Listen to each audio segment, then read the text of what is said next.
In this quick video, we will look at a brief history and evolution of refrigerators. Before the invention of the refrigerator, ice houses were used to provide cool storage for most of the year. Placed near freshwater lakes or packed with snow and ice during the winter, they were once very common. The Greek and Roman civilizations transported a large amount of snow and ice from the mountains, put it into storage pits and covered it with insulating material. Now sit back and watch to the end of this video as I show you the full history of refrigerators.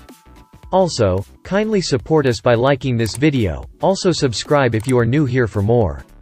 The evolution of refrigerators all started in 1841.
Finally, we have gotten to the end of this video. If you found value in this video, kindly like this video and share it with your friends. If you are new here, subscribe to this channel and turn on notifications so that you will receive our videos immediately we upload. Thanks for watching.